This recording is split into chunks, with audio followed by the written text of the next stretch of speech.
ಎಂದಿಗೂ ಮುಗಿಯದ ಕತೆ ಅಂದ್ರೆ ನಮ್ಮ ಬೆಂಗಳೂರು ಟ್ರಾಫಿಕ್. ನಮಸ್ಕಾರ ಬೆಂಗಳೂರು. ಫ್ಲೈಓವರ್ ಬಸ್ ಸಿಕ್ತು ಅಂತ ಖುಷಿಯಲ್ಲಿ ಫ್ಲೈಓವರ್ ಬಸ್ ಹತ್ಕೊಂಡು ಹಂಗೆ ಮಡಿವಾಳಕ್ಕೆ ಬಂದೆ. ಮಡಿವಾಳದಲ್ಲಿ ಟ್ರಾಫಿಕ್ ನೋಡ್ಬಿಟ್ಟು ಫುಲ್ಲು ಸೈಕ್ ಆಗೋದೆ. ಆಮೇಲೆ ಹಂಗೆ ಮಡಿವಾಳದಲ್ಲಿ ಇಳ್ಕೊಂಡು ನೆಕ್ಸ್ಟ್ 201G ಬಸ್ ಹತ್ಕೊಂಡು 201 ಬಸ್ ಸಿಕ್ಕದೆ ಖುಷಿ. ಅದರಲ್ಲೂ ಇನ್ನ ಸೀಟ್ ಎಲ್ಲ ಎಕ್ಸ್ಪೆಕ್ಟೇಷನ್ ತುಂಬಾ ದೂರದ ಮಾತು. ಅದಕ್ಕೆ ಡೋರ್ ಹತ್ರ ಹಂಗೆ ನಿಂತ್ಕೊಂಡು ಕಾಲೇಜಿಗೆ ಎಂಟ್ರಿ.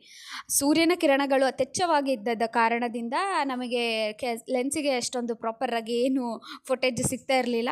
ಹಂಗೆ ಕಾಲೇಜ್ ಒಳಗಡೆಗೆ ಎಂಟ್ರಿ ಆದ್ವಿ. ಕಾಲೇಜ್ ಒಳಗಡೆ ಎಂಟ್ರಿ ಆಗ್ತಿದ್ದಂಗೆ ಇವರು ಆರ್ಮಿಯವ್ರನ್ನ ನೋಡ್ಬಿಟ್ಟು ಒಂದು ಕ್ಷಣಕ್ಕೆ ಶಾಕ್ ಆಗ್ದೆ. ಏನಪ್ಪ ಇವತ್ತು NCC ಎಲ್ಲ ಏನು ಇಲ್ವಲ್ಲ, ಏನಕ್ಕೆ ಆರ್ಮಿಯವ್ರು ಬಂದಿದ್ದಾರೆ ಅಂತ.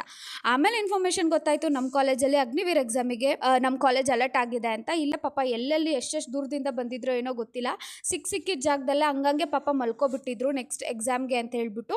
ಇವ್ರನ್ನೆಲ್ಲ ನೋಡ್ಬಿಟ್ಟು ಒಂದು ಸ್ವಲ್ಪ ಬೇಜಾರಾಗ್ತಿತ್ತು, ಆಮೇಲೆ ಒಂದು ಸ್ವಲ್ಪ ಖುಷಿ ಆಗ್ತಿತ್ತು. ಯಾಕೆ ಅಂದರೆ ಇದಕ್ಕೆ ತುಂಬ ಡೆಡಿಕೇಶನ್, ಡಿಸಿಪ್ಲಿನ್ ಆ್ಯಂಡ್ ಸ್ಯಾಕ್ರಿಫೈಸಸ್ ಕೂಡ ಬೇಕಾಗುತ್ತೆ. ಸೊ ಇವರು ಎಷ್ಟು ಸ್ಯಾಕ್ರಿಫೈಸ್ ಮಾಡಿರ್ತಾರೆ, ಎಷ್ಟು ಡೆಡಿಕೇಟೆಡ್ ಆಗಿರ್ತಾರೆ, ಎಷ್ಟು ಡಿಸಿಪ್ಲಿನ್ ಆಗಿರ್ತಾರೆ ಅಂತ ಈ ಒಂದು ಎಕ್ಸಾಮಲ್ಲೇ ತೋರಿಸುತ್ತೆ. ಸೊ ಇದ್ರ ಬಗ್ಗೆ ಇನ್ನೂ ಇನ್ಫಾರ್ಮೇಷನ್ ಬೇಕು ಅಂದರೆ ಯೂಟ್ಯೂಬಲ್ಲಿ ನೋಡಿ ಸಿಗುತ್ತೆ. ನೆಕ್ಸ್ಟ್ ವಿಡಿಯೋದಲ್ಲಿ ಸಿಗೋಣ. ಟಾಟಾ ಬಾಯ್.